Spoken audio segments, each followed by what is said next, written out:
Stonehenge, a marvel of celestial engineering, built 6,000 years ago. The pyramids, a testament to an empire's power, raised 4,500 years ago.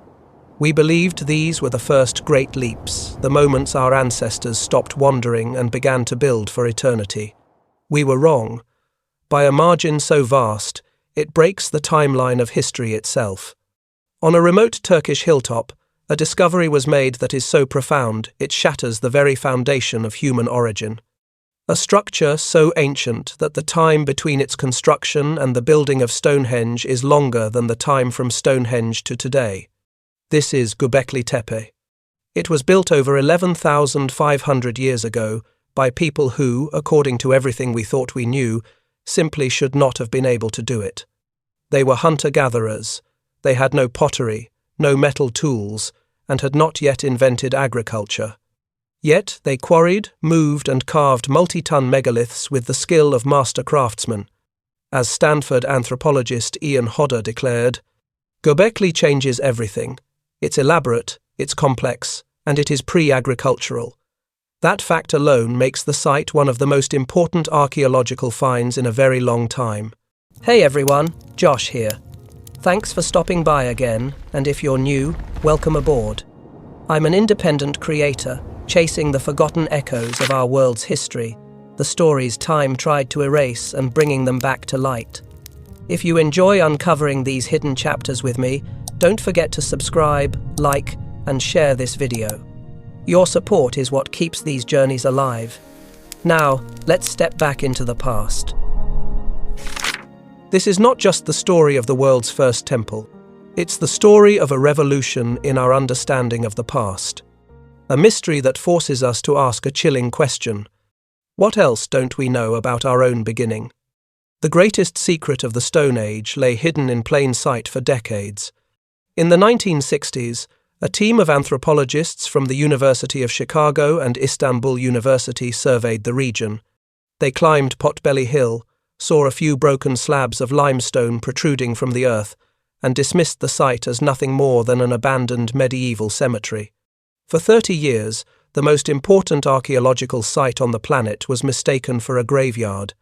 Then, in 1994, a German archaeologist named Klaus Schmidt was conducting his own survey of prehistoric sites. He had previously worked at Nevali Chori, a nearby Neolithic settlement where similar, though smaller, T-shaped pillars had been found. While reviewing the old Chicago report, he came across the brief, dismissive mention of the stone-littered hill. Something clicked. He had a hunch that the previous team had made a colossal error. From the moment he first set foot on Göbekli Tepe, Schmidt knew. The broken stones were not gravestones. They were the tops of immense, deliberately shaped megaliths, buried just beneath the surface. He didn't need to dig. He knew what lay beneath his feet. In his own words, only man could have created something like this. It was clear right away this was a gigantic Stone Age site. Schmidt returned a year later and began to dig. What he and his team uncovered would send shockwaves through the world of archaeology. Just below the surface, scarred by centuries of farmers' ploughs, were the tops of pillars arranged in massive circles. As they dug deeper, the true, impossible scale of the site emerged. They found not one, but a series of monumental enclosures. The largest are over 65 feet across. In the center of each stand, two colossal T-shaped pillars, towering up to 18 feet high and weighing as much as 10 tons. These are encircled by smaller pillars, all facing inward, as if frozen in a silent, eternal meeting. And the pillars were alive with art. Not crude scratches, but high-relief carvings of animals that once roamed these plains. Snarling foxes, boars, gazelles, and a bestiary of dangerous creatures, snakes, spiders, and scorpions. This was a Stone Age pantheon, a symbolic world teeming with life, power, and fear. But the most stunning revelation was that the pillars themselves were not just stones. On their sides, Schmidt's team found carvings of arms, hands, and even belts with loincloths made of fox pelts. The T-pillars were abstract, stylized representations of powerful human-like beings or perhaps gods gathered in a sacred silent assembly. To understand why this discovery rewrites history, you have to understand the story we've always told ourselves about civilization. For over a century, the theory was simple and linear. First came agriculture. The Neolithic Revolution allowed humans to settle down, create food surpluses, and live in villages. Only then, with time and resources to spare, did they develop complex society, organized religion, and monumental architecture. Göbekli Tepe destroys that timeline. Radiocarbon dating places its construction between 9,500 and 8,000 years before Christ. This is the pre-pottery Neolithic, a time before the great inventions we associate with civilization. These people were, by all definitions, hunter-gatherers. They were nomads, living in a world without cities, without writing, without the wheel.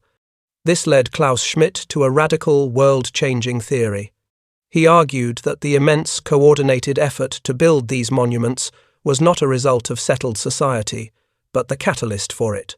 The shared belief system, the need to organize hundreds of workers, the demand for feeding them, this was what forced humanity to invent civilization, as he famously summarized. First, the temple, then the city. The urge to build something sacred, to gather and worship, came before the farm. Religion, it seems, may have been the spark that created the modern world. But how? How did a society of nomads achieve this? The logistical challenge is almost incomprehensible. The quarries were found on the same limestone plateau, some pillars just a few hundred meters from the enclosures. Using only flint tools, they painstakingly chipped away the rock, carving the pillars right out of the bedrock. One unfinished pillar, still lying in the quarry, is over 22 feet long and would have weighed an estimated 50 tons. Moving them was an even greater feat. Archaeologists estimate it would have taken at least 500 people to move the largest pillars.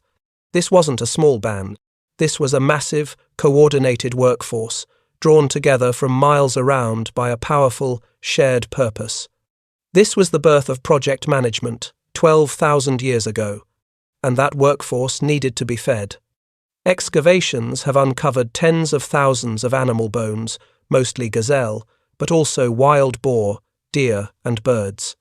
This is evidence of enormous feasts, ritual gatherings that may have served as the incentive for people to travel, contribute their labor, and share in the bounty.